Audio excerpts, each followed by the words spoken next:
আসসালামু আলাইকুম সবাইকে। সিআরএমির পক্ষ থেকে আয়োজিত লাইভ ক্লাসে তোমাদের সবাইকে স্বাগতম। আমি আব্দুল্লাহ আল মারুফ আছি তোমাদের সাথে আজকে। আমি অধ্যয়ন করছি বাংলাদেশ ইউনিভার্সিটি অফ টেক্সটাইল বুটেক্সে। তো আজকে আমরা যে আইসিটির একটা টপিক আলোচনা করব সেটা তোমাদের এইচএসসির অনেক গুরুত্বপূর্ণ একটা বিষয়, যা তোমাদের সৃজনশীল এবং এমসিকিউ এর জন্য অনেক বেশি দরকারি। তো অধ্যায়ের নামটা হচ্ছে ডেটা কমিউনিকেশন সিস্টেম। ক্লাস শুরু করার আগে আমি একটা কথা বলে নিতে যাচ্ছি। জিনিসটা হচ্ছে যে যখন আমি তোমাদের জিনিসগুলো বুঝাই দিব বা পড়াবো, সেই সময় তোমরা বোঝার পাশাপাশি আরেকটা জিনিস করতে পারো, সেটা হচ্ছে নোট করা। তো এর ফলে তোমাদের যে জিনিসটা সুবিধা হবে যে যখন তোমরা রিভাইজ করবা, তো এখানে তোমাদের যদি কোনো বিষয় মনে না থাকে বা ভুলে যাও, সেক্ষেত্রে তোমরা আবার যদি জিনিসটা দেখে নাও তাহলে তোমাদের অনেক হেল্প হবে। তো চলো আজকের ক্লাসটা শুরু করা যাক। তো আমরা যে অধ্যায়টা আজকে পড়তে যাচ্ছি তার নাম হচ্ছে ডেটা কমিউনিকেশন সিস্টেম। তো প্রথমেই আমাদের জানতে হবে যে অধ্যায়টার নাম যেহেতু ডেটা কমিউনিকেশন সিস্টেম, তো প্রথমে আমাদের জানতে হবে যে ডেটা কমিউনিকেশনটা কি।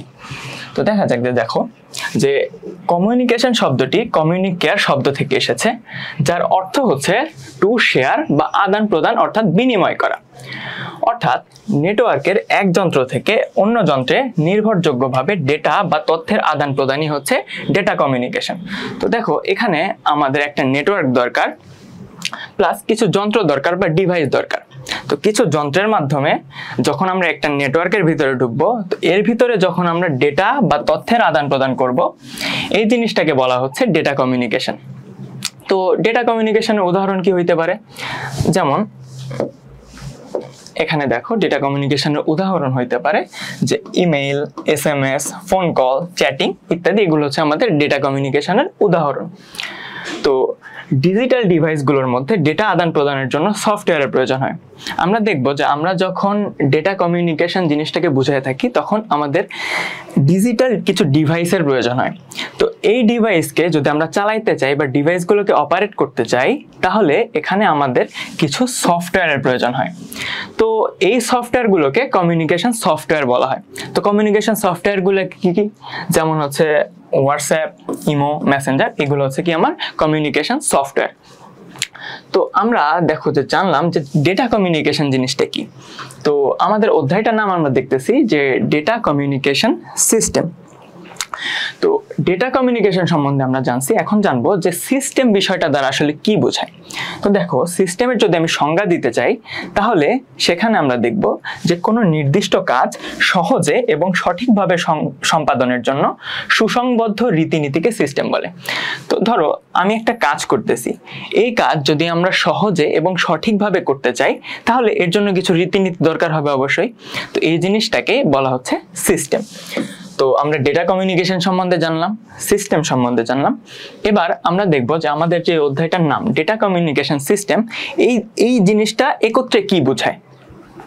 তো দেখো যে ডেটা কমিউনিকেশন সিস্টেম হলো কমিউনিকেশন ডিভাইস সমূহ এবং নেটওয়ার্কগুলোর সমন্বয়ে গঠিত ব্যবস্থা, যা বিভিন্ন যন্ত্রের মধ্যে নির্ভরযোগ্যভাবে উপাত্ত বা তথ্য প্রেরণ করতে ব্যবহৃত হয়। তো এটা যদি আমি তোমাকে বুঝাইতে চাই, তাহলে ধরো এটা একটা আমার মোবাইল ফোন, এটা আরেকটা মোবাইল ফোন। এখন এই মোবাইল ফোন থেকে আমি এই মোবাইল ফোনে কিছু তথ্য প্রেরণ করব বা মেসেজ দিব। তো এইটার জন্য আমার এই প্রসেসটা সম্পাদন করার জন্য আমার যে সিস্টেমটা হচ্ছে বা সিস্টেমটা আমি ফলো করতেছি, এই জিনিসটাকে বলা হচ্ছে আমার ডেটা কমিউনিকেশন সিস্টেম। তো আমি আশা করি বোঝাতে পেরেছি। তো তোমরা অনেকে কমেন্ট করছো যে কেমন আছেন। আলহামদুলিল্লাহ আমি ভালো আছি, তোমরা কেমন আছো তাও জানাতে পারো। আশা করছি আমি বিষয়টা বোঝাতে পেরেছি। তোমরা অবশ্যই কমেন্টে জানাবে যে তোমরা বুঝছো কিনা বিষয়টা। আমি পরের টপিকে চলে যাচ্ছি। যে দেখো এখানে আমাদের কিছু কমিউনিকেশন সিস্টেমের উদাহরণ দেওয়া আছে। তো প্রাচীনকালে যখন আমাদের বিশ্ব তেমন একটা উন্নত ছিল না, তখনও কিন্তু এই কমিউনিকেশন সিস্টেমটা ছিল। কমিউনিকেশন সিস্টেম বলতে কি বোঝাচ্ছে, যে একটা যোগাযোগ ব্যবস্থা কিন্তু ছিল। তখন আমরা দেখেছি যে কবুতরের মাধ্যমে চিঠি প্রেরণ করে আমাদের বার্তাগুলো একজন থেকে আরেকজনের কাছে পৌঁছানো হতো। তো কালের বিবর্তনে জিনিসটা আস্তে আস্তে আমরা আধুনিকায়ন হয়েছে। তো এর ফলে এই পদ্ধতি থেকে আমরা পেয়েছি post office, Telegraph, telephone, mobile phone, computer network, radio, TV, internet ইত্যাদি ইত্যাদি, যা আমরা এখন আমাদের আধুনিক বিশ্বে অবশ্যই দেখতে পাচ্ছি। ওকে,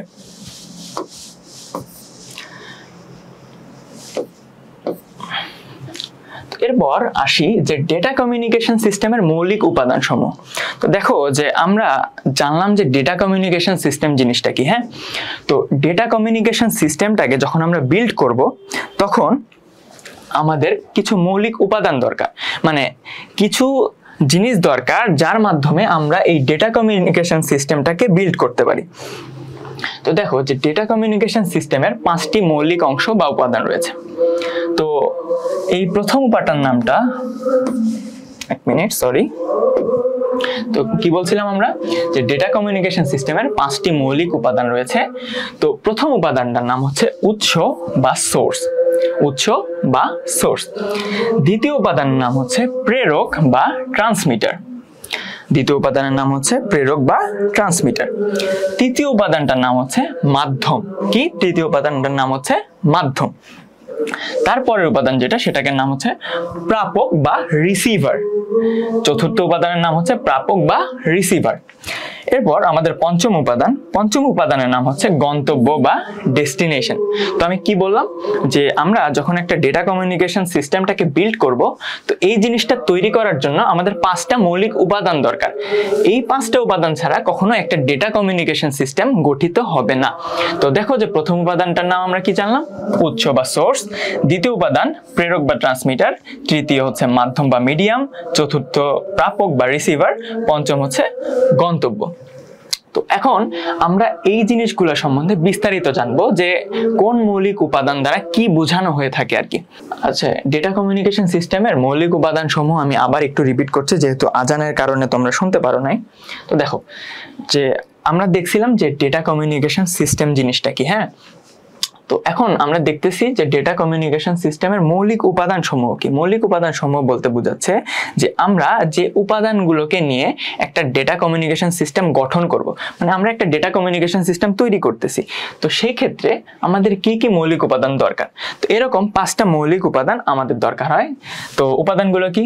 উৎস, প্রেরক, মাধ্যম, প্রাপক, গন্তব্য। তো এখন আমরা প্রথম উপাদান নিয়ে কথা বলছিলাম, যে ডিভাইস হতে ডেটা পাঠানো হয়, আমরা যে ডিভাইস থেকে আমাদের ডেটাগুলোকে পাঠাচ্ছি তাকে বলা হচ্ছে উৎস। তো এর উদাহরণ কি হইতে পারে, যেমন দেখো ক্যামেরা, মাইক্রোফোন, কম্পিউটার, কিবোর্ড ইত্যাদি। তো এই ডিভাইসগুলো থেকে আমরা ডেটা মেইনলি পাঠিয়ে থাকি। তো যেই ডিভাইসগুলো থেকে আমরা ডেটা পাঠাচ্ছি সেই ডিভাইসগুলোকেই বলা হচ্ছে উৎস। তো এবার আমরা চলে আসি আমাদের দ্বিতীয় উপাদানের ক্ষেত্রে। তো দ্বিতীয় উপাদানটাকে বলা হচ্ছে প্রেরক বা ট্রান্সমিটার। তো দেখো প্রেরক বা ট্রান্সমিটার সম্বন্ধে কি বোঝানো হচ্ছে, যে ডেটাকে উৎস থেকে একটি মাধ্যমের মধ্য দিয়ে প্রাপকের কাছে প্রেরণ করতে হয়। এক্ষেত্রে উৎস এবং মাধ্যমের মাঝে একটি প্রেরক থাকতে হয়, আর যে যন্ত্র উৎসের ডেটাকে মাধ্যমের মধ্যে দিয়ে প্রেরণের উপযোগী করে রূপান্তর করে তাকে প্রেরক বলে। এখন তোমরা বলতে পারো যে বুঝিনি ভাই জিনিসটা কি। এখন দেখো যে আমরা উৎস থেকে একটা মেসেজকে পাঠাচ্ছি, তো সেই মেসেজটাকে আমরা কিসের মাধ্যমে পাঠাবো, তো কোনো একটা জিনিস দরকার যে এই মেসেজটা গ্রহণ করে পাঠাবে। তো এই প্রেরকটা হচ্ছে সেই জিনিসটা, প্রেরক হচ্ছে সেই জিনিসটা যে উৎস থেকে আমার ওই মেসেজটা বা ডেটাটা গ্রহণ করবে। আশা করি বুঝতে পেরেছো। তো প্রেরকের উদাহরণ কি হইতে পারে, তো প্রেরকের উদাহরণগুলো দেখো, যে modem, router, TV station, radio station, telephone, mobile phone কোম্পানির এক্সচেঞ্জার ইত্যাদি। তো দেখো এখানে আমি জিনিসটাকে যদি ভাঙায় বলি তাহলে এরকম হচ্ছে, যে ধরো তুমি কম্পিউটার থেকে একটা মেসেজ পাঠাবে। তো কম্পিউটার থেকে মেসেজ পাঠানোর জন্য একটা তোমার মাধ্যম দরকার, মাধ্যম থেকে মেসেজটা যে নিবে, তো সেইখানে এই জিনিসটাই হচ্ছে মডেম। তো মডেম কি করবে, তোমার এই কম্পিউটার থেকে তথ্যটা বা ডেটা বা উপাত্তকে গ্রহণ করবে। তো এই জিনিসটাকেই বলা হচ্ছে প্রেরক। তো এরপর আসি আমাদের হচ্ছে তৃতীয় উপাদানের ক্ষেত্রে। আমাদের ডেটা কমিউনিকেশন সিস্টেমের তৃতীয় মৌলিক উপাদান হচ্ছে মাধ্যম। কি মাধ্যম? তো মাধ্যম জিনিসটা কি দেখো, যে মাধ্যম প্রেরক ও প্রাপক যন্ত্রকে যুক্ত করে। মাধ্যম কি করতেছে? আমার প্রেরক এবং প্রাপক যন্ত্রটাকে যুক্ত করতেছে, অর্থাৎ যার মধ্য দিয়ে ডেটা স্থানান্তর করা হয় তাকে মাধ্যম বা কমিউনিকেশন চ্যানেল বলে। এখন দেখো বিষয়টা হয়েছে কি, যে এখানে আমার প্রেরক আছে, প্রেরক উৎস থেকে ডেটা গ্রহণ করতেছে। এখন ডেটা তো গ্রহণ করলো, তাকে তো অবশ্যই পাঠাতে হবে। তো এখন সে কিভাবে পাঠাবে? কোনো তারের মাধ্যমে পাঠাবে নাকি কোনো তারবিহীন মাধ্যমে পাঠাবে? তো এই জিনিসটা যা বোঝায় সেটাই হচ্ছে মাধ্যম। তো প্রেরক যখন উৎস থেকে কোনো ডেটা বা উপাত্ত গ্রহণ করলো, তারপর সে একটা মাধ্যমের মধ্য দিয়ে সেই ডেটাটাকে পাঠাবে, এটাকেই বলা হচ্ছে আমার মাধ্যম বা মিডিয়াম। তো দেখো এটার উদাহরণ আমরা কি বলতে পারি, যেমন হচ্ছে তার মাধ্যম আর তারবিহীন মাধ্যম। একটা হচ্ছে তার মাধ্যম, তারবিহীন মাধ্যম। তো তার মাধ্যমের মধ্যে কি থাকতে পারে, যেমন হচ্ছে coaxial cable, twisted pair cable, fibre optical কেবল, টেলিফোন লাইন ইত্যাদি। আবার তারবিহীন মাধ্যমের উদাহরণ থাকতে পারে, যে যেমন ধরো রেডিও ওয়েভ, মাইক্রোওয়েভ, ইনফ্রারেড ইত্যাদি। তো তোমরা কি বুঝতে পেরেছো বিষয়টা? তাহলে আমি হচ্ছে পরের টপিকে যাচ্ছি, যে আমরা আমাদের তিনটা উপাদান নিয়ে পড়ছি। এখন আমরা আসবো আমাদের চতুর্থ উপাদানে। চতুর্থ উপাদানের নাম হচ্ছে প্রাপক বা রিসিভার। প্রাপক বা রিসিভার।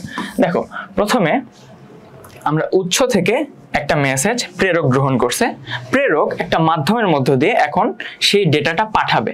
কাকে পাঠাবে? প্রাপককে পাঠাবে।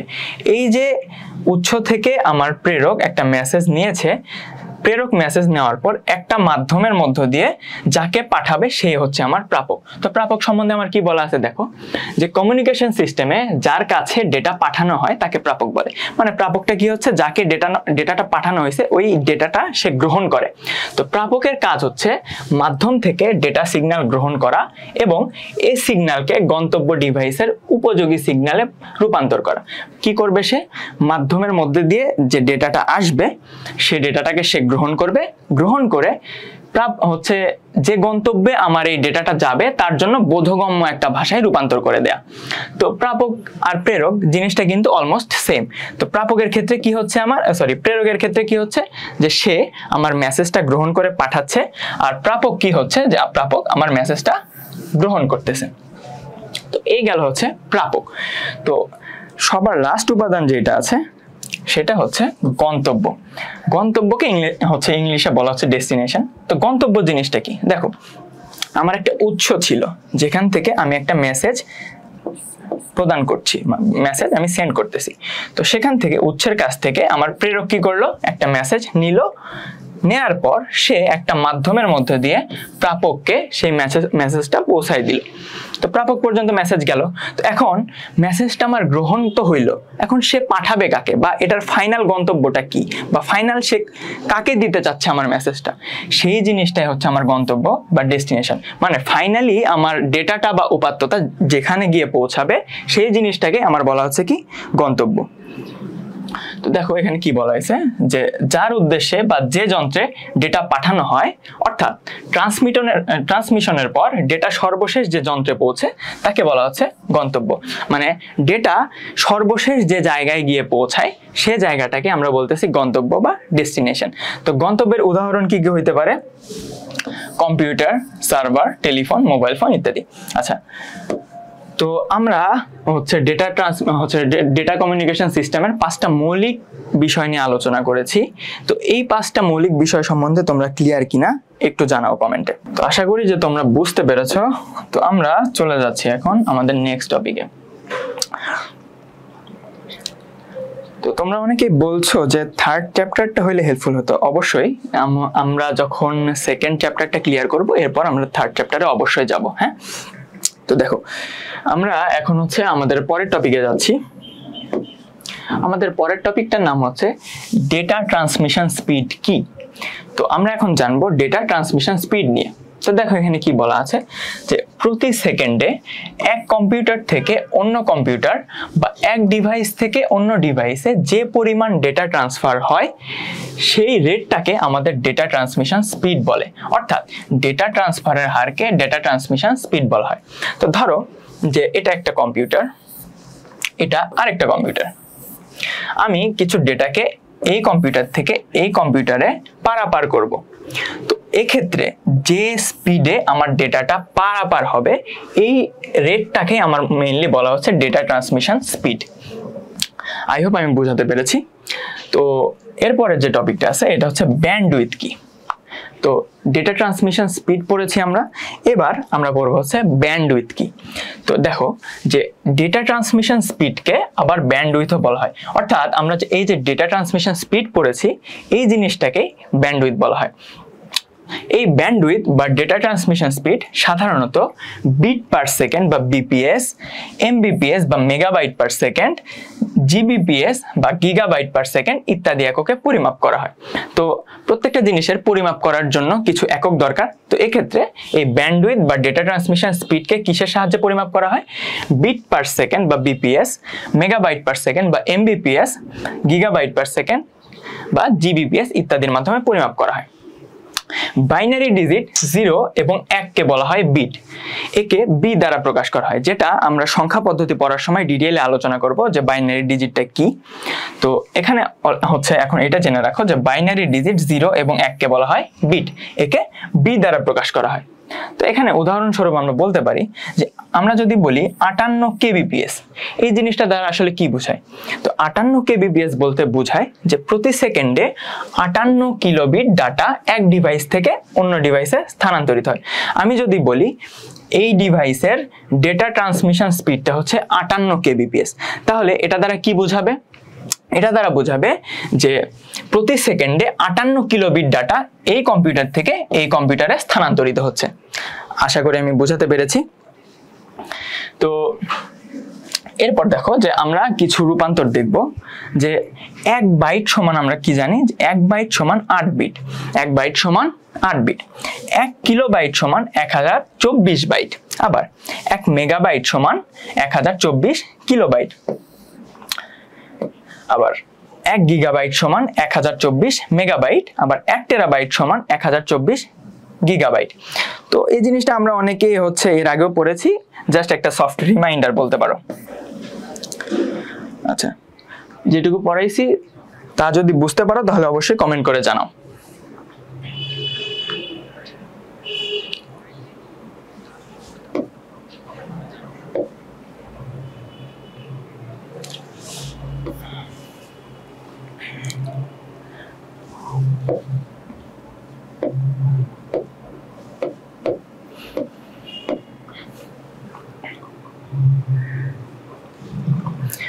আচ্ছা, তো এরপর আমরা চলে যাব আমাদের পরের টপিকটায়, সেটা হচ্ছে ডেটা ট্রান্সমিশন স্পিড। আমরা পড়েছি যে ডেটা ট্রান্সমিশন স্পিড জিনিসটা কি। তো এখন আমরা পড়বো যে ডেটা ট্রান্সমিশন স্পিডটা কত প্রকার। হ্যাঁ, তো একটি সিস্টেমের ব্যান্ডউইথ যত বেশি হবে সিস্টেমের মধ্য দিয়ে ডেটা আদান প্রদান তত বেশি হবে। আমরা বুঝতেই পারতেছি যে যদি আমার হচ্ছে সিস্টেমের ব্যান্ডউইথ বেশি হয়, অর্থাৎ ডেটা আদান প্রদানের রেটটা যদি বেশি হয়, তাহলে তার এই ট্রান্সমিশন স্পিডটা নর্মালি বাড়বে। তো এটাই ভাইস ভার্সা আর কি। তো ডেটা স্থানান্তরের গতির উপর ভিত্তি করে ডেটা ট্রান্সমিশন স্পিড 3 ভাগে ভাগ করা যায়। কি কি ভাগে ভাগ করা যায়? প্রথমত হচ্ছে ন্যারো ব্যান্ড, দ্বিতীয়ত হচ্ছে ভয়েস ব্যান্ড, তৃতীয়ত হচ্ছে ব্রডব্যান্ড। আমি আবার বলি যে ডেটা স্থানান্তরের গতির উপর ভিত্তি করে, মানে একটা ডেটা একটা ডিভাইস থেকে আরেকটা ডিভাইসে কি গতিতে স্থানান্তরিত হচ্ছে তার উপর ভিত্তি করে ডেটা ট্রান্সমিশন স্পিডকে কয় ভাগে ভাগ করা যায়? 3 ভাগে ভাগ করা যায়। তো প্রথম ভাগের নাম হচ্ছে ন্যারো ব্যান্ড, দ্বিতীয়টার নাম হচ্ছে ভয়েস ব্যান্ড, তৃতীয়টার নাম হচ্ছে ব্রডব্যান্ড। তো এখন আমরা এই ট্রান্সমিশন স্পিডগুলো সম্বন্ধে একটু বিস্তারিত জানবো। তো দেখো আমরা প্রথমে পড়বো হচ্ছে ন্যারো ব্যান্ড নিয়ে। ন্যারো ব্যান্ডটা কি? ন্যারো ব্যান্ডের ডেটা ট্রান্সমিশন স্পিড 45 থেকে 300 বিপিএস পর্যন্ত হয়ে থাকে। অর্থাৎ ন্যারো ব্যান্ড যেটা আমরা বলতেছি, ন্যারো ব্যান্ডের ক্ষেত্রে আমার ডেটা ট্রান্সমিশন স্পিডটা কত হবে? 45 থেকে 300 বিট পার সেকেন্ড। আচ্ছা, এটি সাধারণত ধীর গতিতে ডেটা ট্রান্সফারের ক্ষেত্রে ব্যবহার করা হয়।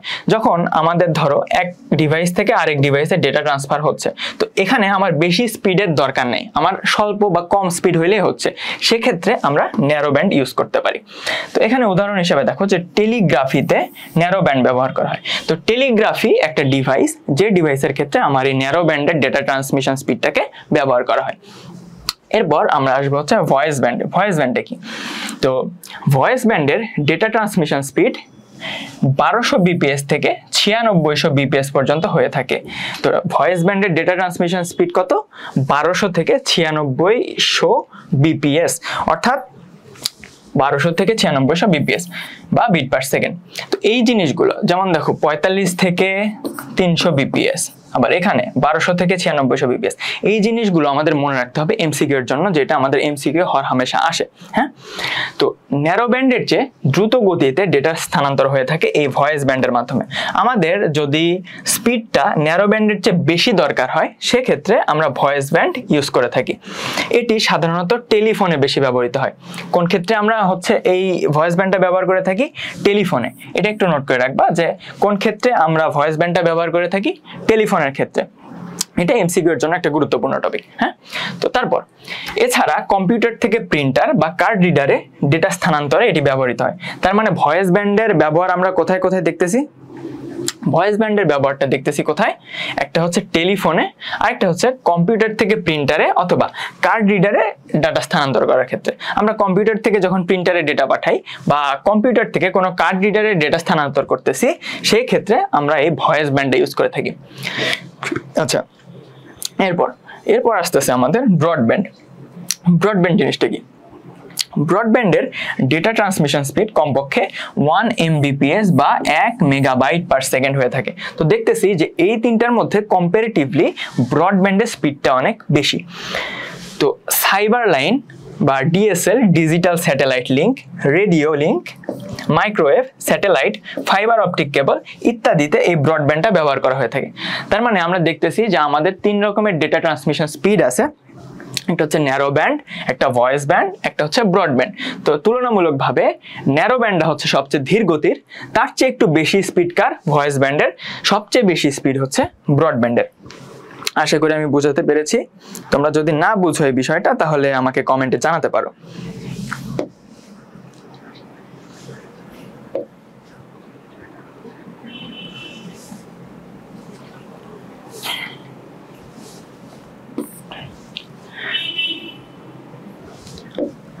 আচ্ছা, যেটা আমরা হচ্ছে ওখানে দেখে আসলাম, এটা আর কি চিত্রের মাধ্যমে প্রকাশ করা হয়েছে।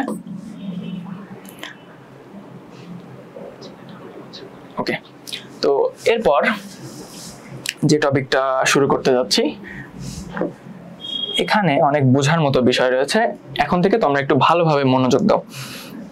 তো দেখো যে আমরা যে টপিকটা শুরু করতে যাচ্ছি, এটার নাম হচ্ছে ডেটা ট্রান্সমিশন মেথড। কি?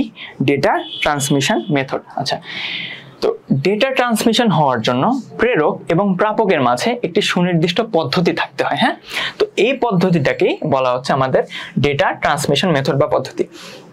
দেখো যে এটা আমার একটা ডিভাইস, এটা আরেকটা ডিভাইস, যেটা আমি বারবার ব্যবহার করতেছি। তো এর মাধ্যমে এখান থেকে ধরো এখানে আমার ডেটা স্থানান্তরিত হচ্ছে। তো দেখো এখানে ডেটা পারাপারের জন্য একটা নির্দিষ্ট পদ্ধতি আমার ফলো করতে হয়। আমরা যদি এলোপাথারিভাবে ডেটা ট্রান্সফার করতে চাই, তাহলে এটা কখনোই সম্ভব না। এই যে এখানে ডেটা ট্রান্সফার করার মধ্যে যে একটা সুনির্দিষ্ট পদ্ধতি আছে বা নিয়ম আছে, এই নিয়মটাকে আমাদের বলা হচ্ছে যে ডেটা ট্রান্সমিশন মেথড। তো এবার দেখবো যে এই যে ডেটা ট্রান্সমিশনের মেথডটা, মানে আমরা যে ডেটা পারাপার করি, এর যে মেথডটা, এটা কয় ধরনের হয়ে থাকে। তো প্রথমত, তারের সংযোগ সংখ্যার ভিত্তিতে ডেটা ট্রান্সমিশন পদ্ধতি 2 প্রকার। কিসের ভিত্তিতে? তারের সংযোগ সংখ্যার ভিত্তিতে। তারের সংযোগ সংখ্যার ভিত্তিতে আমাদের ডেটা ট্রান্সমিশন পদ্ধতি 2 প্রকার। যেমন সমান্তরাল ডেটা ট্রান্সমিশন, আরেকটা হচ্ছে অনুক্রম ডেটা ট্রান্সমিশন। তো সমান্তরাল ডেটা ট্রান্সমিশনকে ইংলিশে বলা হয় প্যারালাল ডেটা ট্রান্সমিশন, আর অনুক্রম ডেটা ট্রান্সমিশনকে বলা হয় সিরিয়াল ডেটা ট্রান্সমিশন। তো এই জিনিসটা আমাদের এমসিকিউ এর ক্ষেত্রে কাজে লাগে যে তারের সংযোগ সংখ্যার উপর ভিত্তি করে ডেটা ট্রান্সমিশন পদ্ধতি কত প্রকার। আশা করি আমি বোঝাতে পেরেছি।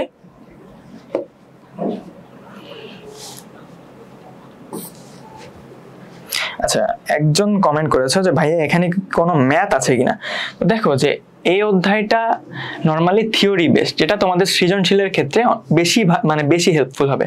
তো এক্ষেত্রে তেমন ম্যাথের প্রয়োজন নেই। হ্যাঁ, তো এখানে তোমার থিওরিটা অনেক বেশি গুরুত্বপূর্ণ। এখন কথা হচ্ছে যে অনেকে বলতে পারো যে ভাইয়া থিওরি তো আমি মুখস্থ করলেই পেরে যাব।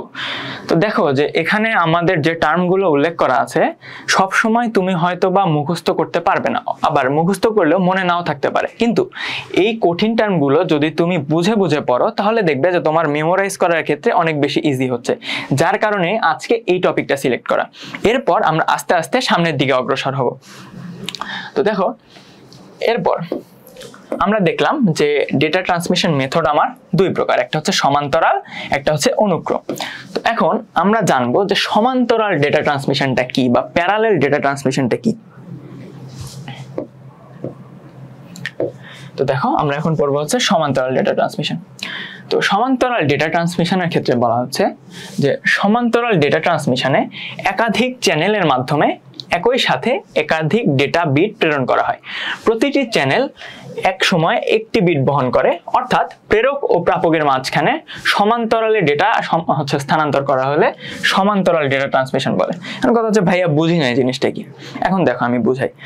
তো এটা ছিল হচ্ছে আমার সমান্তরাল ট্রান্সমিশনের সংজ্ঞাটা যদি আমি আবার আরেকবার রিপিট করি, যে সমান্তরাল ডেটা ট্রান্সমিশনে একাধিক চ্যানেলের মাধ্যমে একই সাথে একাধিক ডাটা প্রেরণ করা হয়, ডাটা বিট প্রেরণ করা হয়। প্রতিটি চ্যানেল এক সময়ে একটা বিট বহন করে থাকে, অর্থাৎ প্রেরক এবং প্রাপকের মধ্যে সমান্তরাল ডেটা স্থানান্তর করলে তাকে বলা হয় সমান্তরাল ডেটা ট্রান্সমিশন। এখন আসো বিষয়টা আমরা বুঝি। বিষয়টা কি রকম দেখো, যে ধরো এটা হচ্ছে আমার প্রেরক, এটা হচ্ছে আমার প্রাপক, এটা হচ্ছে আমার প্রেরক, এটা হচ্ছে প্রাপক।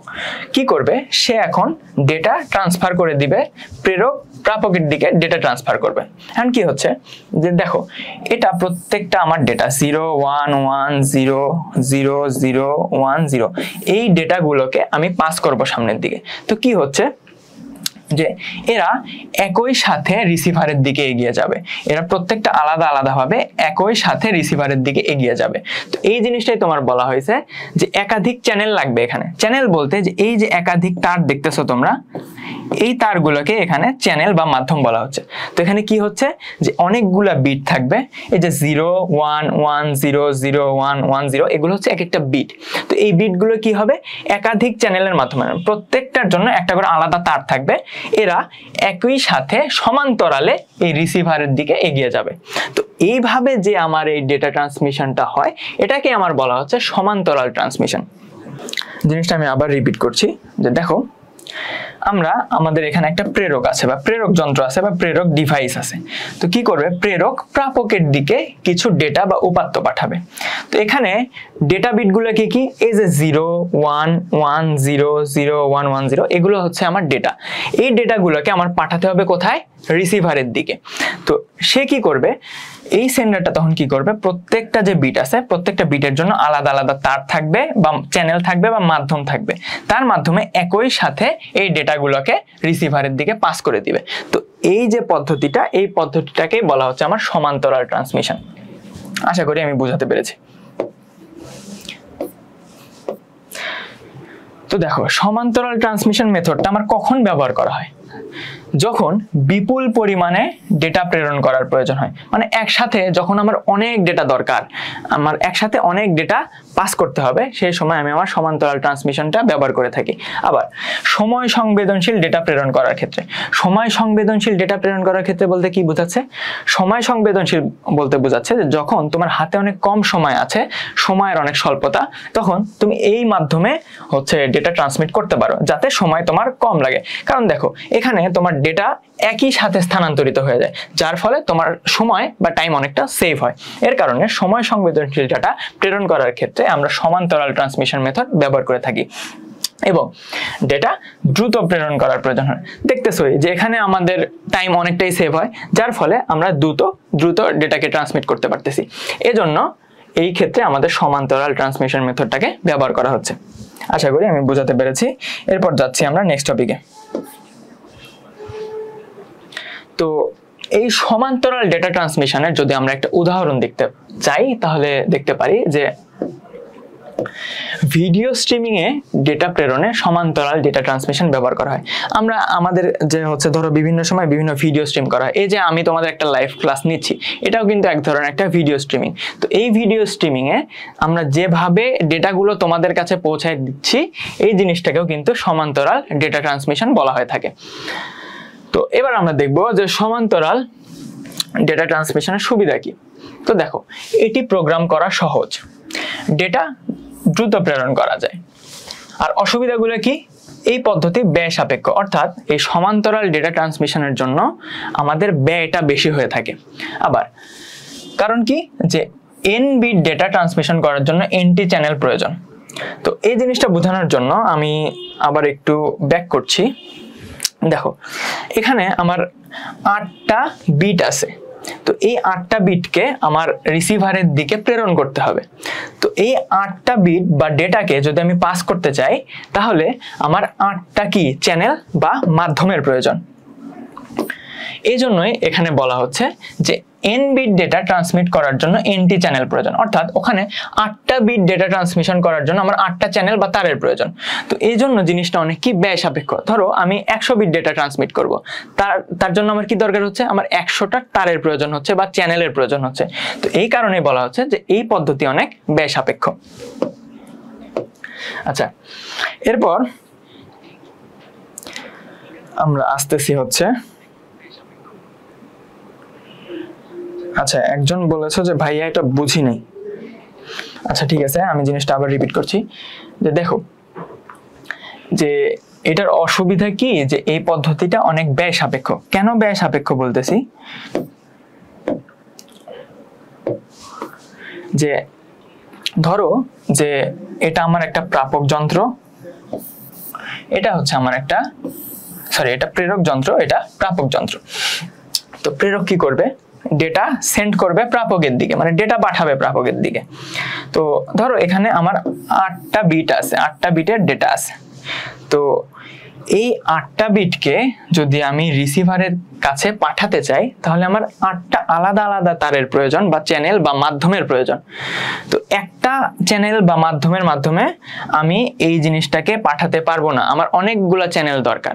এই জন্য বলা হয়েছে যে সমান্তরাল ডেটা ট্রান্সমিশন মেথডটা অনেক ব্যয় সাপেক্ষ। আশা করি বুঝাতে পেরেছি। তো এরপর আমি আসতেছি হচ্ছে সিরিয়াল ট্রান্সমিশন কি, এটাই। তো আমরা প্রথমে পড়লাম যে সমান্তরাল ডেটা ট্রান্সমিশন মেথড কি। তো ডেটা ট্রান্সমিশন মেথড কয় প্রকার ছিল? 2 প্রকার। একটা হচ্ছে সমান্তরাল ডেটা ট্রান্সমিশন মেথড, আরেকটা হচ্ছে সিরিয়াল ডেটা ট্রান্সমিশন মেথড। তো সিরিয়াল ডেটা ট্রান্সমিশন মেথডটা কি, যে সিরিয়াল ডেটা ট্রান্সমিশনে ডেটা বিটগুলো একের পর এক চ্যানেলে প্রেরণ করা হয়। প্রতিটি বিটের একটি ক্লক পালস রয়েছে। একই সময়ে 8টি বিটের সাথে একটি স্টার্ট এবং একটি স্টপ বিট প্রেরণ করা হয়। এটি একটি নির্ভরযোগ্য ডেটা ট্রান্সমিশন পদ্ধতি, কারণ পূর্ববর্তী ডেটা বিট ইতিমধ্যে পৌঁছে থাকলে কেবল অপর একটি ডেটা বিট প্রেরণ করা হয়। একের পর এক নির্দিষ্ট ক্রমে ডেটা বিট প্রেরণ করার ফলে এটি ডেটা ইন্টিগ্রিটি নিশ্চিত করে। এখন দেখো, জিনিসটা আমি বুঝাই বলি। আমরা এর আগের ক্ষেত্রে দেখছিলাম, বা হচ্ছে সমান্তরাল ডেটা ট্রান্সমিশনের ক্ষেত্রে দেখছিলাম, যে আমার ডেটাগুলো কি হয়, একসাথে প্রেরণ করা যায়, বাট অনেকগুলা চ্যানেলের প্রয়োজন হয় বা মাধ্যমের প্রয়োজন হয় বা তারের প্রয়োজন হয়। বাট এক্ষেত্রে জিনিসটা আমার উল্টা। এক্ষেত্রে কি দেখো, এক্ষেত্রে আমরা দেখতেছি যে আমার মাধ্যম কয়টা, দেখো তো, মাধ্যম আমার একটা। তো সেক্ষেত্রে কি হবে, একটা একটা করে ডেটা ট্রান্সমিট হবে। ওই ক্ষেত্রে আমরা দেখছিলাম যে একসাথে সবগুলা ডেটা ট্রান্সমিট হয়ে যায়, বাট অনেকগুলো মাধ্যমের প্রয়োজন পড়ে। বাট এখানে কি, আমার মাধ্যম একটা, বাট এখানে প্রত্যেকটা বিট আলাদা আলাদা ভাবে ট্রান্সমিট হচ্ছে।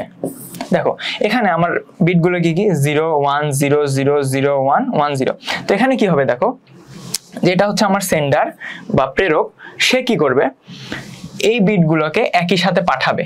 পাঠানোর ফলে কি হবে, প্রথমে দেখো এখানে প্রথমে 0 রিসিভারে পৌঁছাবে।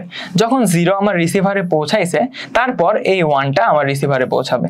তারপর এই 1টা পৌঁছানোর পর আমার এই 1টা রিসিভারে পৌঁছাবে। আবার এই 1টা রিসিভারে পৌঁছানোর পর আমার এই 0টা রিসিভারে পৌঁছাবে। অর্থাৎ এখানে আমার পাঠানোটা একমুখী, বাট একসাথে পৌঁছাবে না। এক এক করে আমার বিটগুলো পৌঁছাবে। ওখানে আমাদের একসাথে সব বিটগুলো পৌঁছায় যেত বা ডেটাগুলো পৌঁছায় যেত, এক্ষেত্রে হচ্ছে কি আমার এক এক করে ডেটাগুলো পৌঁছাচ্ছে। তো এটা হচ্ছে ওই সমান্তরাল ট্রান্সমিশন মেথডের সাথে সিরিয়াল ট্রান্সমিশন মেথডের সবচেয়ে বড় পার্থক্য। তো এখানে এটাই বলা হয়েছে যে সিরিয়াল ডেটা ট্রান্সমিশনে ডেটা বিটগুলো একের পর এক চ্যানেলে প্রেরণ করা হয়।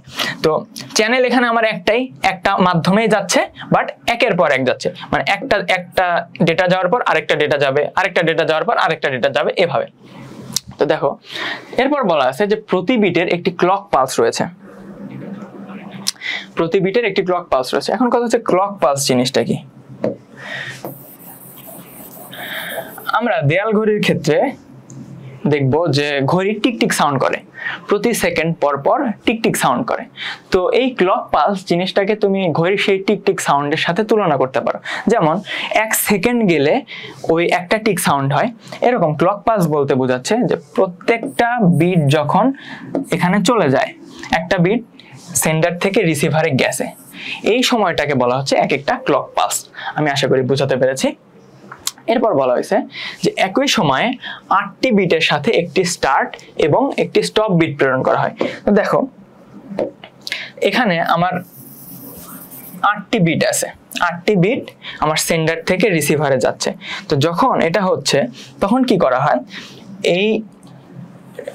এর শুরুতে একটা স্টপ বিট অ্যাড করা হয়, শেষে একটা স্টার্ট বিট অ্যাড করা হয়। তো এই জিনিসটা এক্সট্রা অ্যাড করা হয়। তো এটা এখানে বলা হয়েছে যে একই সময়ে 8টি বিটের সাথে একটি স্টার্ট এবং স্টপ বিট যায়। তো দেখো ধরো যে হচ্ছে এখানে দেখো আমার 8টা বিট সেন্ডার থেকে রিসিভারে যাচ্ছে। তো তখন কি হবে, এই 8টা বিটের শুরুতে একটা স্টার্ট বিট থাকবে আর শেষে একটা স্টপ বিট থাকবে। তো স্টার্ট বিটকে আমার 1 দ্বারা প্রকাশ করা হচ্ছে আর স্টপ বিটকে 0 দ্বারা প্রকাশ করা হচ্ছে।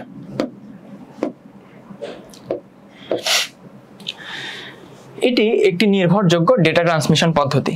এটা নির্ভরযোগ্য এখন কেন বলা হচ্ছে দেখো, কারণ পূর্ববর্তী ডেটা বিট ইতিমধ্যে পৌঁছে থাকলে কেবল অপর একটা ডেটা বিট প্রেরণ করা হয়। এখন ধরো আমার ডেটা ট্রান্সমিশন হচ্ছে এখানে, হ্যাঁ, হওয়ার সময় আমার এখানে প্রথমে 0 যে মাত্র এখানে পৌঁছাবে তারপরে 1 পৌঁছাতে পারবে। ধরো যে কোনো হচ্ছে অসুবিধার কারণে এখানে আমার 0 পৌঁছাতে পারলো না, তখন হবে কি, যেহেতু 0 পৌঁছাতে পারেনি তাই তারপরের কোনোগুলাই আমার এখানে পৌঁছাতে পারবে না। এজন্য বলা হচ্ছে এটি একটি নির্ভরযোগ্য ডেটা ট্রান্সমিশন পদ্ধতি। এই পদ্ধতিতে ডেটা বিলুপ্ত হওয়ার কোনো চান্স নেই বা মিস হওয়ার কোনো চান্স নেই। এরপর বলা হয়েছে যে একের পর এক নির্দিষ্ট ক্রমে ডেটা বিট প্রেরণ করার ফলে ডেটা ইন্টিগ্রিটি নিশ্চিত করে। ইন্টিগ্রিটি বলতে কি বোঝাচ্ছে, এই যে একসাথে আমার সবগুলো ডেটা প্রেরণ নিশ্চিত করা হচ্ছে, এই জন্য সবগুলো ডেটা আমার হচ্ছে সেন্ডার থেকে রিসিভারে প্রেরণ করা সম্ভব।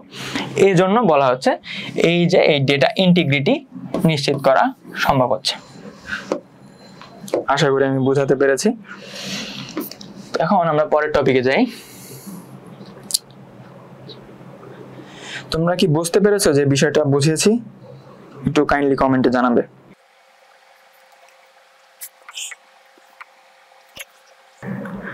আমাদের পরের টপিকটার নাম হচ্ছে সিরিয়াল ট্রান্সমিশন কখন ব্যবহৃত হয়। দেখো সাধারণত দীর্ঘ দূরত্বে ডেটা স্থানান্তরের যখন প্রয়োজন হয়, যখন অনেক দূরে আমরা ডেটা স্থানান্তর করতেছি, সেই জিনিসটাকে বলা হচ্ছে, সেই সময় আমাদের এই সিরিয়াল ডেটা ট্রান্সমিশনটা ব্যবহার করা হয়।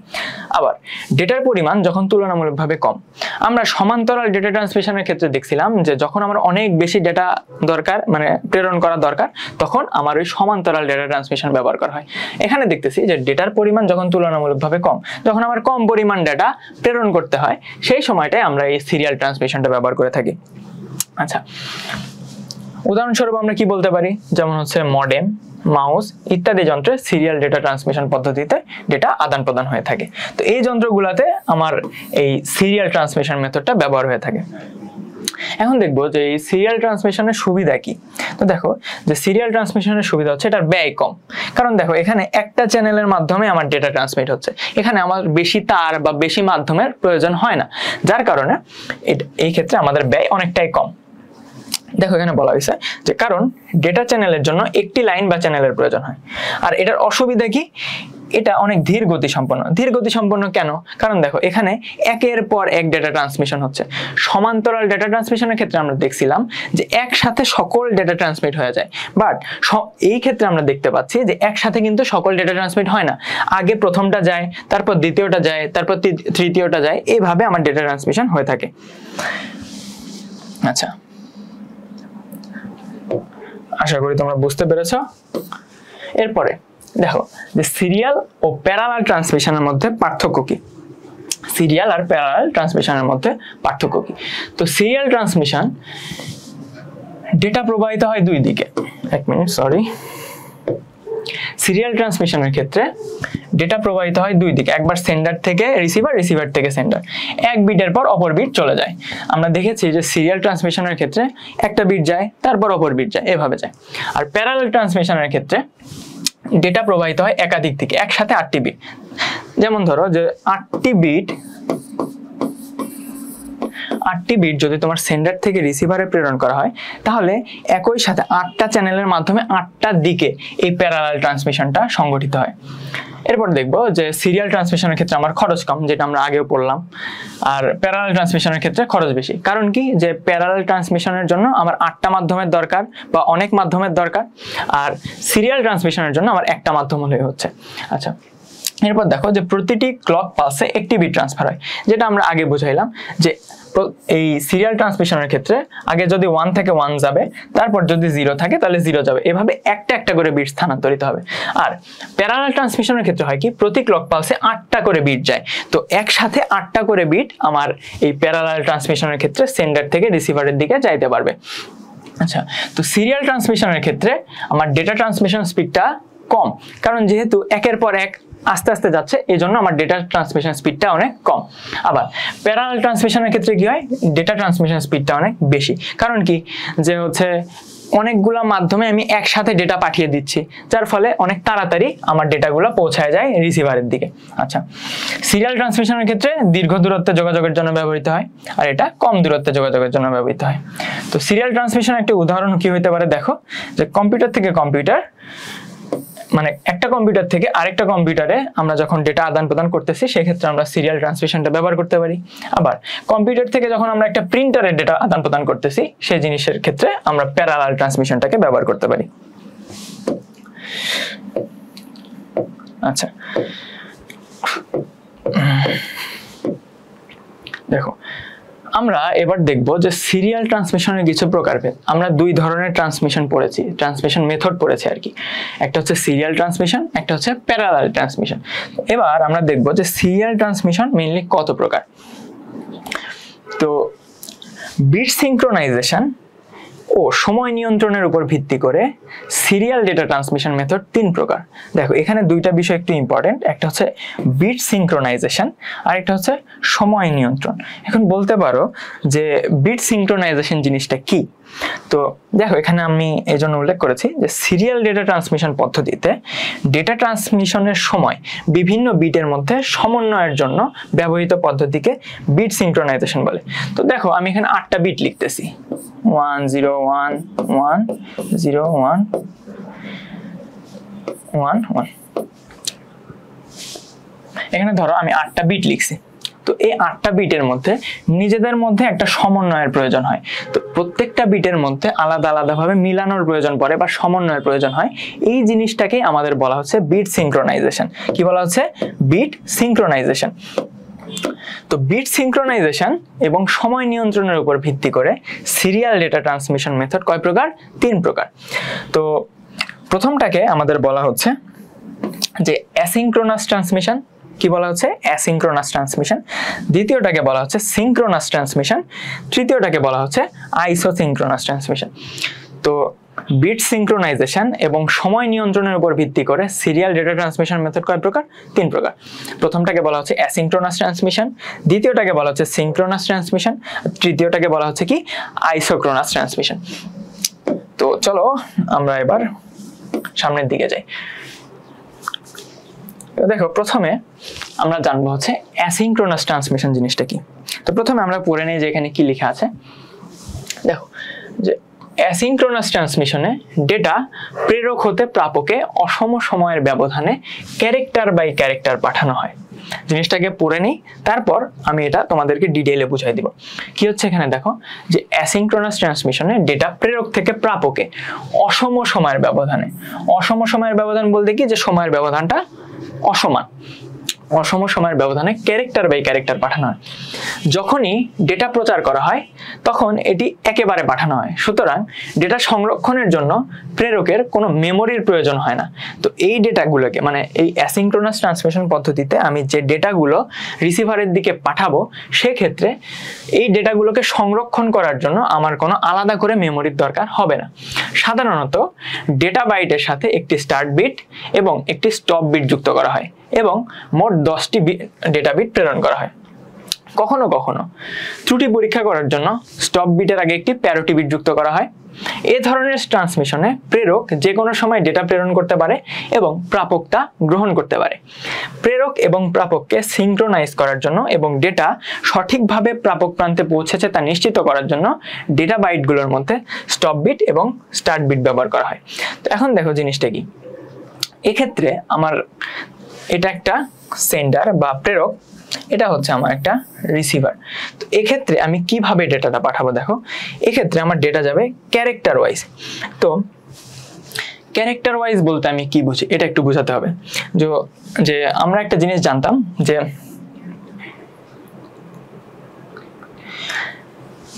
8 বিট সমান 1 বাইট। এই জিনিসটা আমাদের জানা কথা যে 8 বিট সমান 1 বাইট। তো এই যে বাইটটা, এই বাইটেরই আরেক নাম হচ্ছে ক্যারেক্টার। আমরা কি জানতাম যে 8 বিট সমান 1 বাইট। তো এই যে বাইট নামে আমরা যে জিনিসটাকে জানতাম, এটাকে আমার কি বলা হচ্ছে, ক্যারেক্টার। তো এক্ষেত্রে আমার ডেটাগুলো ট্রান্সমিট হবে কি আকারে, ডেটাগুলো ট্রান্সমিট হবে হচ্ছে আমার ক্যারেক্টার আকারে। তো ধরো তাহলে একটা ক্যারেক্টারের মধ্যে আমরা কয় বিট পাবো, 8টা বিট। তার মানে 8টা বিট করে, তার মানে কি বোঝাচ্ছে যে সেন্ডার থেকে 8টা বিটের একটা প্যাকেজ হবে, যেটাকে আমরা বলতেছি ক্যারেক্টার। এটা হচ্ছে আমার এক ক্যারেক্টার। এই যে 8টা বিটের একটা প্যাকেজ, এটাকে আমরা বলতেছি কি, একটা ক্যারেক্টার। এই ক্যারেক্টার আকারে ডেটা বিট এক জায়গা থেকে আরেক জায়গায় চলে যাচ্ছে। মানে কি, সেন্ডার থেকে আমার রিসিভারের দিকে ডেটা কি হিসেবে যাবে, ক্যারেক্টার আকারে। একটা ক্যারেক্টারের মধ্যে কতগুলো বিট পাবো আমরা, 8টা বিট। দেখো তোমরা খেয়াল করলে দেখতে পারবে যে এখানে মাঝখানে 8টা বিট আছে। তো এখানে আরেকটা কথা বলা আছে যে যখন আমার এই 8টা বিট যাবে, 8টা বিটের সামনে একটা স্টপ বিট, শেষে একটা স্টার্ট বিট অ্যাড করতে হবে। কি করতে হবে, দেখো সামনে একটা স্টপ বিট, শেষে একটা স্টার্ট বিট অ্যাড করতে হবে। এর ফলে আমার একসাথে 10টি করে বিট রিসিভারে পৌঁছাবে। একসাথে কয়টি করে, 10টি করে বিট রিসিভারের দিকে পৌঁছাবে। এইভাবে যে আমার ডেটা ট্রান্সমিশনটা হয়ে থাকে, এটাকে বলা হচ্ছে আমার অ্যাসিঙ্ক্রোনাস ট্রান্সমিশন। জিনিসটা কি বুঝছো কিনা একটু কমেন্ট করে জানাবে।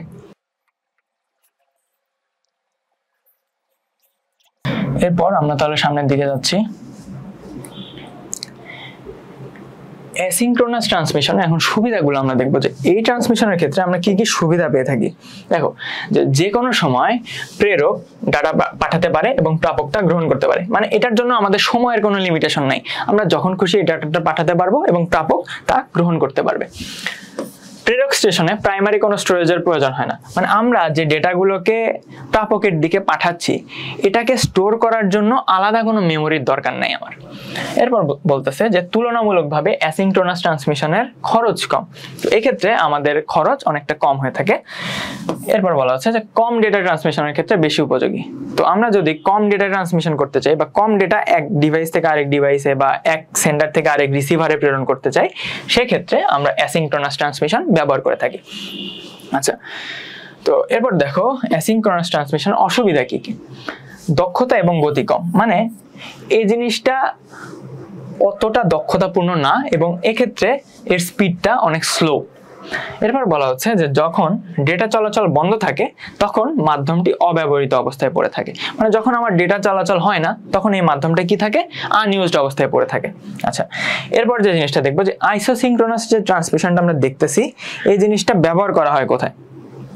এই জিনিসটা কোথায় ব্যবহার করা হয়? দেখো যে কম্পিউটার হতে প্রিন্টারে ব্যবহার করা হয়, কার্ড রিডার হতে কম্পিউটারে ব্যবহার করা হয়, কম্পিউটার হতে কার্ড রিডারে বা কিবোর্ড হতে কম্পিউটারে। এখানে জিনিসটা কি বোঝাচ্ছে যে একটা কম্পিউটার থেকে যখন তুমি প্রিন্টারে ডেটা সেন্ড করতেছো সেক্ষেত্রে ব্যবহার হতে পারে, কার্ড রিডার হতে কম্পিউটারে যখন ডেটা সেন্ড করতেছো সেক্ষেত্রে হতে পারে, কম্পিউটার হতে কার্ড রিডার অর্থাৎ কম্পিউটার থেকে কার্ড রিডারে যখন সেন্ড করতেছো সেক্ষেত্রে হতে পারে, আবার কিবোর্ড থেকে যখন তুমি কম্পিউটারে ইনপুট দিচ্ছ সে সময় হতে পারে। আচ্ছা, এখন আমরা দেখব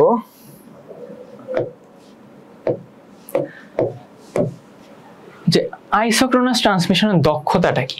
এখন দেখো দক্ষতার একটা সূত্র লিখছি আমরা এখানে, যে আইসোক্রোনাস ট্রান্সমিশনের দক্ষতার একটা সূত্র লিখছি যে প্রকৃত ডেটা বিট বাই মোট ডেটা বিট ইন্টু 100%। এখন জিনিসটা কি বোঝায় দেখো, তো আমরা জানি যে আইসোক্রোনাস ট্রান্সমিশনের ক্ষেত্রে ডেটা আমার কিভাবে যায়, ক্যারেক্টার বাই ক্যারেক্টার, অর্থাৎ আমার ডেটা যাবে ক্যারেক্টার বাই ক্যারেক্টার। আর একটা ক্যারেক্টারের মধ্যে কয়টা বিট আছে? আমার 8টা বিট। তো আমি 8টা বিট লিখলাম, ধরো এটা হচ্ছে আমার 8টা বিট। তো একটা ক্যারেক্টার যখন যাবে তখন আমার কি বলা হয়েছে যে শুরুতে একটা স্টপ বিট এবং শেষে একটা স্টার্ট বিট যুক্ত করা হয়। তো এটা হচ্ছে আমার স্টপ বিট, শেষে হচ্ছে স্টার্ট বিট। তো দেখো, তো এখানে আমার বলছে যে দক্ষতা সমান প্রকৃত ডেটা বিট বাই মোট ডেটা বিট ইন্টু 100%। তো দেখো এখানে প্রকৃত ডেটা বিট কি?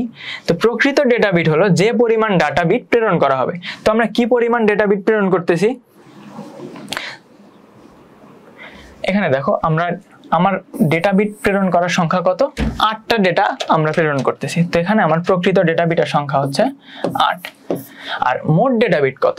দেখো এখানে আমরা যখন 8টা ডেটা বিট পাঠাচ্ছি তখন আমাদের একটা স্টপ বিট একটা স্টার্ট বিট যুক্ত করা হয়েছে। তো এই দুইটা মিলায়ে আমার সংখ্যা কত দাঁড়াচ্ছে? 10। তো এই জন্য আমার মোট ডেটা বিট হবে কত? 10। জিনিসটা আমি আবার বুঝাই বলি যে প্রকৃত ডেটা বিট কোনটা? যখন আমি ক্যারেক্টার ওয়াইজ ডাটা পাঠাচ্ছি তখন একটা ক্যারেক্টার সমান কয়টা বিট আমরা জানি? 8টা। তো এই 8টা এই প্রকৃত সংখ্যাটাই হচ্ছে আমার প্রকৃত ডেটা বিট। আর মোট ডেটা বিট বলতে কি বোঝাচ্ছে? মোট ডেটা বিট বলতে বোঝায় এই যে আমরা ক্যারেক্টার ওয়াইজ যখন ডেটা ট্রান্সমিট করতেছি সেই ক্ষেত্রে শুরুতে একটা স্টপ বিট যুক্ত করা হয়, শেষে একটা স্টার্ট বিট যুক্ত করা হয়। তো এই জন্য তখন আমার বিটের সংখ্যা কয়টা দাঁড়ায়? 8 2 10। এই জন্য আমার মোট ডেটা বিট হচ্ছে 10। তো এটাকে যদি আমি ক্যালকুলেশন করি তাহলে যে অ্যান্সারটা পাবো সেটাই হচ্ছে আমার দক্ষতা। আশা করি আমি বোঝাতে পেরেছি।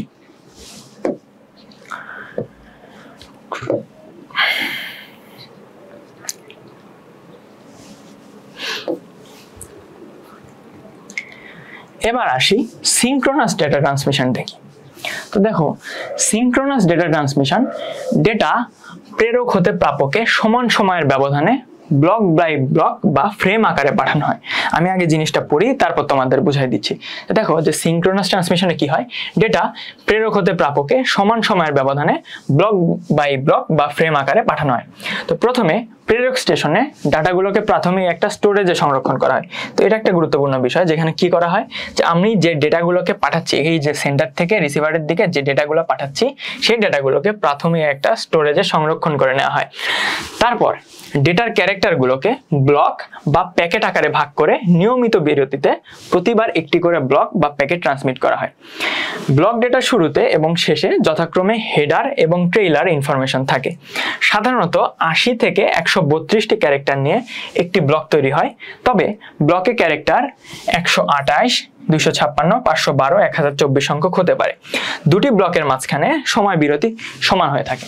তো এখন এই বিষয়টা দ্বারা আসলে কি বোঝাচ্ছে দেখো, তো সিনক্রোনাস ট্রান্সমিশনের ক্ষেত্রে হয় কি যে এই চিত্রটা তোমরা খেয়াল করবে যে সিনক্রোনাস ট্রান্সমিশনের ক্ষেত্রে কি হয় যে সেন্ডার থেকে রিসিভারের দিকে ডেটা যায়। হ্যাঁ, তো সেন্ডার থেকে রিসিভারের দিকে যে ডেটাগুলোকে আমরা পাঠাবো সেখানে কি আকারে পাঠাবো? আমরা একটা ব্লক আকারে বা ফ্রেম আকারে পাঠাবো। তো ওই ক্ষেত্রে আমরা দেখছিলাম বা হচ্ছে এক মিনিট,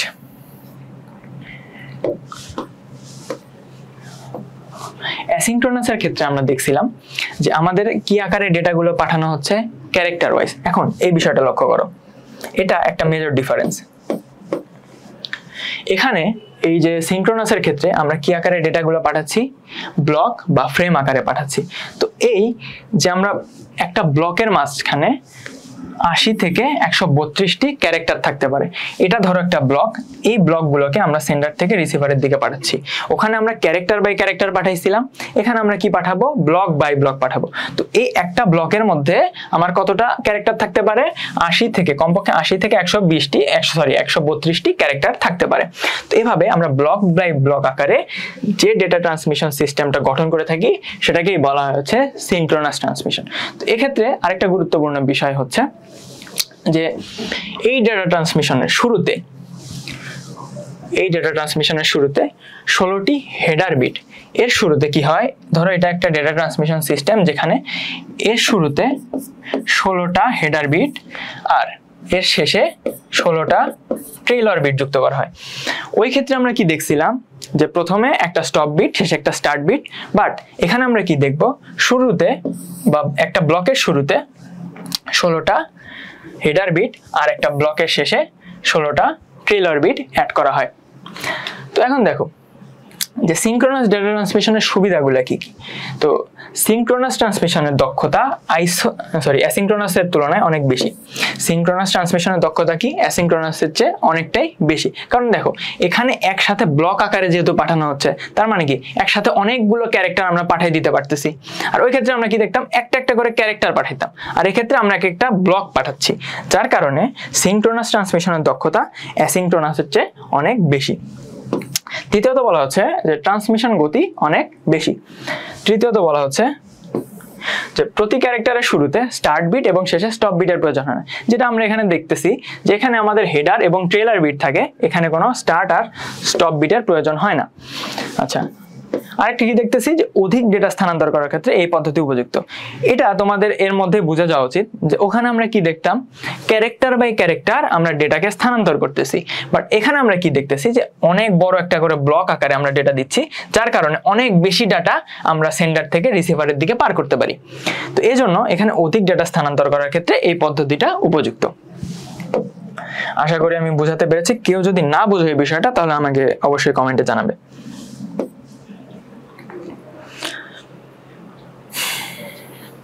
আচ্ছা, তো এবার আসি যে সিনক্রোনাস ট্রান্সমিশনের অসুবিধা। তো সিনক্রোনাস যে ট্রান্সমিশনটা আছে এটার অসুবিধা কি কি আমার দেখো, যে প্রেরক স্টেশনে একটি প্রাইমারি স্টোরেজ ডিভাইসের প্রয়োজন। তো এখানে কি হয় যে ধরো আমি যখন সেন্ডার থেকে আমার এই ব্লকগুলো পাঠাবো, যেহেতু অনেক বেশি পরিমাণ ডেটা আমি পাঠাচ্ছি, তো এগুলোকে আমার একটা জায়গায় মজুত করে রাখতে হয়, এর জন্য একটা স্টোরেজ ডিভাইসের প্রয়োজন হয়। আরেকটা অসুবিধা কি, এটা তুলনামূলকভাবে অনেক ব্যয়বহুল। যেহেতু আমার দেখো এখানে একটা আলাদা স্টোরেজ ডিভাইসের দরকার হচ্ছে, এজন্য আমার এই পদ্ধতিটা তুলনামূলকভাবে অনেকটাই ব্যয়বহুল। তৃতীয়টা হচ্ছে কি, প্রেরক এবং প্রাপকের মধ্যে সিনক্রোনাইজেশন প্রয়োজন হয়। তো যেহেতু আমরা অনেক বেশি ডাটা পাঠাচ্ছি, অনেক বড় আকারে পাঠাচ্ছি, তো এই যে প্রেরক আর প্রাপকের মাঝখানে একটা কোঅর্ডিনেশন বা সমন্বয়ের দরকার। তো এরপর দেখবো যে সিনক্রোনাস ট্রান্সমিশনের ব্যবহারগুলো কোথায়। যে কম্পিউটার থেকে কম্পিউটারে ডেটা কমিউনিকেশন, ধর এক কম্পিউটার থেকে অন্য কম্পিউটারে যখন আমি ডেটা কমিউনিকেশন করাচ্ছি সেই ক্ষেত্রে আমার সিনক্রোনাস ট্রান্সমিশনটা ব্যবহার হচ্ছে। দ্বিতীয়ত, এক স্থান থেকে দূরবর্তী কোনো স্থানে ডেটা স্থানান্তরে, ধরো এক জায়গা থেকে অনেক দূরত্বে আমি আমার ডেটাগুলো পাঠাচ্ছি, সেই ক্ষেত্রে আমার সিনক্রোনাস ট্রান্সমিশনটা উপযুক্ত একটা মাধ্যম। তো এবার যে জিনিসটা আছে সেটা হচ্ছে সিনক্রোনাস ট্রান্সমিশনের দক্ষতা। জিনিসটা ওই অ্যাসিনক্রোনাস আর সিনক্রোনাসের বিষয়টা একদমই সেম দক্ষতার ক্ষেত্রে, এখানে শুধু কিছু জিনিস আলাদা আছে। দেখো ধরো এখানে আমার বলা হচ্ছে প্রকৃত ডেটা বিট। আমরা দেখছি কি যে ধরো এটা একটা ব্লক, হ্যাঁ, এই ব্লকের মাঝখানে ধরো হচ্ছে 80টা ক্যারেক্টার আছে, হ্যাঁ। তো 80টা ক্যারেক্টার যেহেতু আছে, তার মানে আমার প্রকৃত ডেটা বিট কত হবে, তো এক বিট হচ্ছে এক ক্যারেক্টারের মধ্যে যেহেতু 8টা করে বিট, তাহলে 80 গুণন 8, তো 80 গুণন 8 হচ্ছে আমার প্রকৃত ডেটা বিট। জিনিসটা আমি আবার বলি, দেখো আমার এটা একটা ব্লক, এই ব্লকের মাঝখানে আমার 80টা ক্যারেক্টার আছে। তো আমার দক্ষতার সূত্র আমাকে বলে যে প্রকৃত ডেটা দক্ষতা সমান কি, প্রকৃত ডেটা বিট বাই মোট ডেটা বিট। তো ধরো আমি 80টা ক্যারেক্টারের একটা ব্লক পাঠাচ্ছি, তো এখানে আমার প্রকৃত ডেটা বিটটা কত হবে? যেহেতু একটা ক্যারেক্টারের মধ্যে 8টা বিট আছে, তার মানে 80টা ক্যারেক্টারের মধ্যে 80 গুণন 8টা ক্যারেক্টার আছে, তো এটাই হচ্ছে আমার প্রকৃত ডেটা বিট। এবার মোট ডেটা বিট কত আমার? আমি বলছি যে আমার মোট ডেটা বিটের ক্ষেত্রে এই ক্ষেত্রে কি হবে দেখো, যে এখানে যখন একটা ব্লক আমি পাঠাবো, ব্লকের শুরুতে একটা হেডার বিট অ্যাড করতে হয় আর ব্লকের শেষে একটা ট্রেলার বিট অ্যাড করতে হয়। তো হেডার বিটের বিট সংখ্যা কত? 16। ট্রেলার বিটের বিট সংখ্যা কত? 16। তার মানে আমার মোট সংখ্যা কত হবে? মোট বিট সংখ্যা হবে আমার 80 গুণন 8 যোগ 16 প্লাস 16। দেখো জিনিসটা আমি আবার বোঝানোর চেষ্টা করি, যে দেখো যে ধরে নাও আমি আবার এখানে লিখতেছি যে এটা একটা ব্লক, হ্যাঁ, তো এই ব্লকের ক্যারেক্টার সংখ্যা 80। তো আমরা জানি যে একটা ক্যারেক্টারের মধ্যে 8টা বিট আছে, তার মানে 80টা ক্যারেক্টারের মধ্যে কয়টা বিট আছে? 80 গুণন 8। এটা হচ্ছে আমার প্রকৃত বিট সংখ্যা, তো যেটা আমার প্রকৃত বিট সংখ্যা। এবার আমাদের হিসাব করতে হবে মোট ডেটা বিট বা মোট বিট সংখ্যা কত। তো আমি বলছিলাম যে সিনক্রোনাস ডেটা ট্রান্সমিশনের ক্ষেত্রে শুরুতে একটা হেডার বিট আর হচ্ছে শেষে ট্রেলার বিট অ্যাড করতে হয়। তো হেডার বিট সংখ্যা কত? 16, আর ট্রেলার বিট সংখ্যা কত? 16, মানে 16 16 32। তো আমার মোট ডেটা বিট তাহলে কত হবে? এই যে উপরে যেটা ছিল তার সাথে 16 প্লাস 16 যোগ করে দিলে আমরা মোট ডেটা বিটটা পাচ্ছি। তো এটা ক্যালকুলেশন করলে আমরা যা পাবো সেটা হচ্ছে এই সিনক্রোনাস ডেটা সিস্টেমের বা সিনক্রোনাস ট্রান্সমিশনের দক্ষতা। আশা করি আমি বোঝাতে পেরেছি।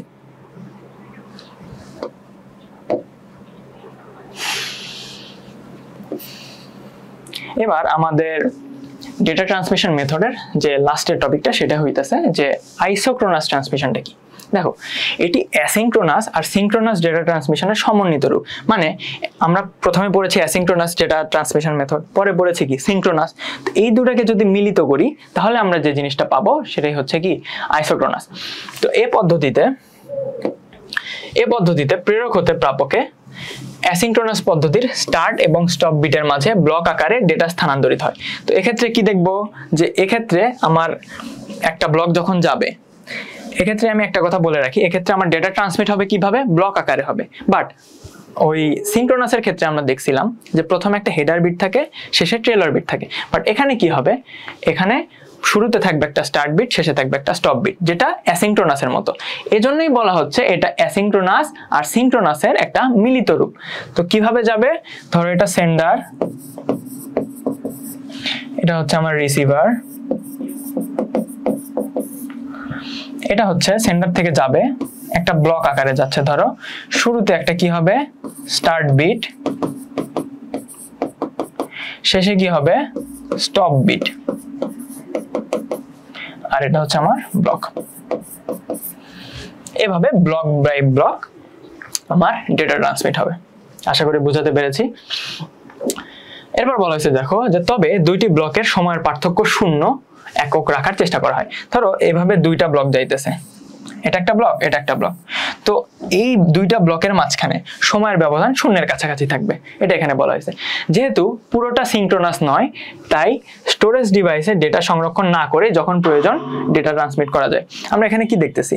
এটা অ্যাসিনক্রোনাস আর সিনক্রোনাসের সম্মিলিত রূপ। তাই এখানে আমাদের এই ডেটা সংরক্ষণ করার জন্য যে একটা স্টোরেজ ডিভাইস দরকার হতো সিনক্রোনাসের, এটার প্রয়োজন পড়ে না। তো আইসোক্রোনাস ট্রান্সমিশনের সুবিধা কি? দেখো যেখানে ট্রান্সমিশন স্পিডটা অনেক বেশি, প্রেরক স্টেশনে প্রাইমারি স্টোরেজ ডিভাইসের প্রয়োজন হয় না। তো যেহেতু আমার স্টোরেজ ডিভাইসের প্রয়োজন হয় না, তাই আমার খরচ অনেকটাই বেঁচে যায়। এরপর দেখো যে আইসোক্রোনাস ট্রান্সমিশনের অসুবিধা কি। ডেটা ব্লক যথাযথভাবে প্রাপককে পেয়েছে কিনা তা চেক করা যায় না এবং ভুল সংশোধন করার ব্যবস্থা নেই। তো দেখো আমি সেন্ডার থেকে রিসিভারে আমার কোনো ডেটা পাঠাইছি, বাট এখানে রিসিভার সেই ডেটাটা পাইছে কিনা এটা চেক করার কোনো অপশন নেই। আবার যদি আমার পাঠাইতে কোনো ভুল হয়ে যায়, সেটা সংশোধন করার কোনো ব্যবস্থা এখানে নেই। তারপর বলা হয়েছে যে তুলনামূলকভাবে ব্যয়বহুল। আচ্ছা, তো আইসোক্রোনাস ট্রান্সমিশনের ব্যবহার কই হয় দেখো, যে সাধারণত রিয়েল টাইম অ্যাপ্লিকেশনের ডেটা ট্রান্সমিশনে এই পদ্ধতি ব্যবহার করা হয়। কই যে রিয়েল টাইম অ্যাপ্লিকেশনের ডেটা ট্রান্সমিশনে এই আইসোক্রোনাস পদ্ধতিটাকে ব্যবহার করা হয়। তারপর আর কোথায় ব্যবহার করা হয়? বিভিন্ন মাল্টিমিডিয়া কমিউনিকেশন, যেমন অডিও বা ভিডিও কলের জন্য এই পদ্ধতিতে ডেটা ট্রান্সমিশন হয়ে থাকে। আমরা যে ভিডিও কলে কথা বলি বা অডিও কলে কথা বলি, এই ক্ষেত্রে আমাদের এই আইসোক্রোনাস ট্রান্সমিশনটা ব্যবহার হয়ে থাকে। আশা করি বোঝাতে পেরেছি। আচ্ছা, তো এরপর আমরা আমাদের আজকের সবচেয়ে লাস্টের টপিকটা পড়তে যাচ্ছি, সেটা হচ্ছে অ্যাসিনক্রোনাস আর সিনক্রোনাস ট্রান্সমিশনের মধ্যে আমাদের পার্থক্যটা কি। হ্যাঁ, তো দেখো যে সিনক্রোনাস ট্রান্সমিশনের ক্ষেত্রে আমরা দেখছি যে সিনক্রোনাস ট্রান্সমিশনের ক্ষেত্রে আমরা ব্লক বাই একটা একটা করে ব্লকের মাধ্যমে ডেটা ট্রান্সমিট করে থাকি। আর অ্যাসিনক্রোনাসের ক্ষেত্রে কি হইতো যে আমরা একটা ক্যারেক্টার বাই ক্যারেক্টার 1010 এভাবে পাঠাইতেছি। তো জিনিসটা কি যে সিনক্রোনাসের ক্ষেত্রে আমরা ডেটা পাঠাই কিভাবে, ব্লক আকারে, আর অ্যাসিনক্রোনাসের ক্ষেত্রে কিভাবে, ক্যারেক্টার বাই ক্যারেক্টার। আচ্ছা, সিনক্রোনাসের ক্ষেত্রে কি ডেটা ট্রান্সমিশনের গতি অনেক বেশি, অ্যাসিনক্রোনাসের ক্ষেত্রে কি ডেটা ট্রান্সমিশনের গতিটা অনেক কম। সিনক্রোনাস কি রকম, এটা অনেক ব্যয়বহুল একটা মেথড, আর অ্যাসিনক্রোনাস কি এটাতে কম ব্যয় হয় আর কি। তো সিনক্রোনাসের ক্ষেত্রে ব্লক সময়ের মধ্যে সময়ের ব্যবধান সময় থাকে। দেখো যে সিনক্রোনাসের সিস্টেমটা যেরকম, এখানে কি আমরা দেখছি যে একটা ব্লকের ব্লক বাই ব্লক ডেটা প্রেরণ করা হয়। ধরো এটা একটা ব্লক, এটা একটা ব্লক, এটা আরেকটা ব্লক। ধরো এই ডেটাটা প্রথমে পৌঁছাইছে, তারপর এর 1 সেকেন্ড পর এই ডেটা গেছে, আবার এর 1 সেকেন্ড পর এই ডেটাটা গেছে। সিনক্রোনাস ট্রান্সমিশনটা এরকম ভাবে যায়, দেখবা যে সমান একটা সময়ের ব্যবধানে ডেটাগুলো ট্রান্সমিট হইতে থাকে। বাট অ্যাসিনক্রোনাসের ক্ষেত্রে কি দেখবো যে ধরো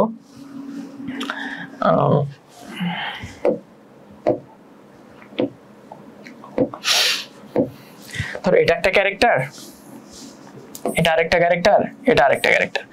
তো প্রথমে আমার 1 চলে গেছে বা এই বিটটা গেছে, এই বিটের 2 সেকেন্ড পর এই বিটটা গেছে, আবার দেখা যাবে যে এই বিটের 3 সেকেন্ড পর এই বিটটা গেছে।